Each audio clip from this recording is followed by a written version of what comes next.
수십 년 동안 세계 최대 은행들은 돈의 가격 자체, 즉 당신의 주택담보대출, 빚, 그리고 미래를 비밀리에 조작해왔습니다. 그들은 이를 리보어라고 부릅니다. 금융의 집에 오신 것을 환영합니다. 돈과 권력, 그리고 역사가 충돌하는 곳이자 겉보기만큼 단순한 곳은 없습니다. 수년 동안 세계 금융계에서 가장 강력한 숫자는 업계 외부에 거의 누구도 들어보지 못했던 숫자였습니다. 바로 런던 은행 간 금리 월입니다. 이것은 주식도 채권도 정부 정책도 아닙니다. 바로 돈의 가격입니다. 바클레이즈, JP모건, 도이체방크, UBS, 시티그룹과 같은 대형 은행들은 매일 단 하나의 질문을 받습니다. 오늘 다른 대형 은행에서 돈을 빌려야 한다면 어떤 금리를 적용하시겠습니까? 매일 아침 각 은행은 대출 시 지불해야 할 것으로 예상되는 금액을 제시합니다. 가장 높은 금액과 가장 낮은 금액은 제외되고 나머지 금액은 평균화됩니다. 그 평균이 그날의 공식 라이보어 금리가 됩니다. 간단하고 우아하고 그리고 결국에는 믿을 수 없을 만큼 순진한 수치가 됩니다. 왜냐하면 이 수치는 실제 거래에 기반한 것이 아니기 때문입니다. 신뢰, 즉 수조 달러 규모의 기관들이 진실을 말할 것이라는 가정에 기반합니다. 하지만 고급 금융의 세계에서 신뢰는 무기로 삼기 가장 쉬운 요소입니다. 리보어가 왜 중요한지 이해하려면 한 걸음 물러서서 생각해보는 것이 중요합니다. 리보어는 은행만을 위한 금리가 아닙니다. 거의 모든 것의 기준이 됩니다. 기업 대출, 학자금 대출, 주택담보대출, 신용카드, 국채를 포함한 전 세계 350조 달러 이상의 금융계약에 적용됩니다. 주택에 대한 이자를 지불할 때, 학자금 대출이 증가할 때, 국가 간 차입을 할 때, 라이보어는 비용을 결정하는 보이지 않는 기준점입니다.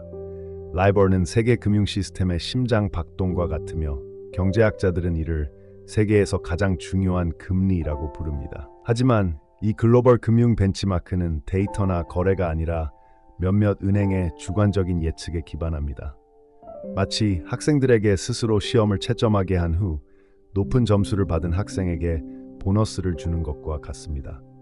처음에는 이 시스템이 안정적이고 효율적이며 자체적으로 조정되는 것처럼 보입니다. 하지만 내면에는 은밀한 깨달음이 퍼져나갑니다. 금리의 아주 작은 조정만으로도 수조 달러의 변동이 가능하다는 것입니다. 그 숫자에 영향을 미칠 수 있는 자는 누구든 권력을 가집니다. 눈에 보이지 않지만 진정한 권력입니다. 그리고 금융에서 권력은 결코 낭비되지 않습니다. 그렇다면 그들은 어떻게 이 권력을 조작할까요? 16개 은행에 오늘 돈을 빌린다면 얼마를 지불할 의향이 있는지 묻는다고 상상해보세요. 그들은 숫자를 제출합니다. 가장 높은 금리와 가장 낮은 금리를 제외하고 나머지의 평균을 냅니다. 그것이 바로 리보어입니다. 하지만 금리가 오르거나 내릴 때만 수익을 내는 파생 상품에 거액을 걸고 거래하는 트레이더를 상상해보세요. 리보가 오를 것이라는 것을 안다면 수백만 달러를 벌 수 있는 포지션을 취할 수 있습니다. 하지만 시장이 움직일 때까지 기다릴 필요가 있을까요? 오히려 시장을 움직일 수 있는데 말입니다. 그는 은행 금리 부서에 있는 친구에게 문자를 보냈다. 야, 오늘 라이벌 좀 낮춰줄 수 있어? 몇 포인트 정도 낮춰야 해. 그의 동료는 고개를 끄덕이며 숫자를 살짝 수정하여 전송했다. 모든 은행이 숫자를 제출하면 그 작은 변화만으로도 평균이 떨어지기에 충분했다. 라이보어는 0.1%도 안 되는 아주 작은 변화라도 떨어졌다. 그렇게 큰 변화는 아닌 것 같았다. 하지만 그 숫자에 수십조 달러가 묶여 있다면 0.1%만 해도 수십억 달러가 움직였다. 라이보어가 움직일 때마다 조작자들은 이득을 본다. 복잡한 게 아니라 정교하다. 그리고 바로 그 정교함이 라이보어를 완벽하게 만든다.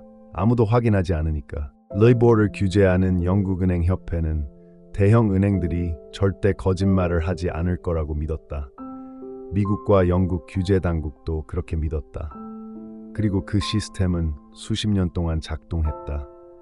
하지만 더 이상 작동하지 않을 때까지 2000년대 초 은밀한 조작은 공공연한 공모로 이어졌습니다. 대륙을 넘나드는 트레이더들은 카르텔, 마피아라는 비밀 그룹을 만들어 채팅을 했습니다. 나중에 공개된 이 메시지들은 마치 10대가 각본을 쓴 강도 영화 같았습니다. 오늘 3개월 라이보어 금리를 조금 낮춰주시겠어요? 좋아요. 내일 와인 한 병 사주세요. 걱정 마세요. 내일 다시 올려드릴게요. 그들은 조작을 해결책이라고 부릅니다. 서로에게 샴페인과 위블던 티켓을 나눠주는 동시에 도시의 연금기금과 가계주택담보대출에 영향을 미치는 수십억 달러의 자금을 조정하는 것입니다. 이는 단발적인 행위가 아닙니다. 시스템적인 행위입니다. 2007년 주택시장은 붕괴되었습니다. 위험은 곳곳에 누적되었습니다. 은행 간 신뢰도를 측정하기 위해 만들어진 라이보르는 가짜 숫자로 전락했습니다. 2008년 금융위기가 발발했을 때 은행들은 서로를 신뢰하지 않았지만 감히 인정하지도 않았습니다. 그들은 저금리가 건전하고 유동성이 풍부하다고 주장했습니다. 하지만 실제로는 은행 간 시장이 얼어붙었습니다. 엘보어는 환자가 심장마비 상태일 때 37도를 가리키는 온도계가 되었습니다. 그들은 체면을 지키기 위해 거짓말을 했습니다. 규제 당국은 공황을 피하기 위해 눈을 감았습니다. 세상은 여전히 현실에서 벗어난 숫자를 사용하고 있습니다. 완전한 역설, 신뢰를 측정하기 위해 탄생한 지수가 기만의 세계적인 상징이 되었습니다. 2012년 진실이 폭발했습니다.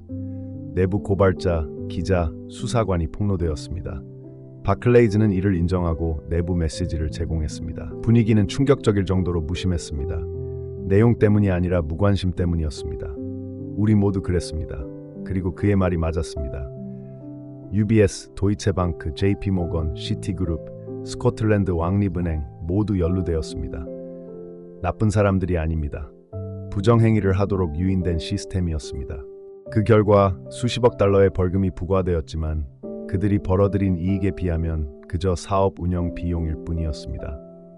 몇몇 트레이더는 기소되었고 몇몇은 감옥에 갇혔지만 그들은 그저 희생양일 뿐이었습니다. 은행들은 살아남았습니다. 임원들은 은퇴했지만 보너스는 계속 지급되었습니다.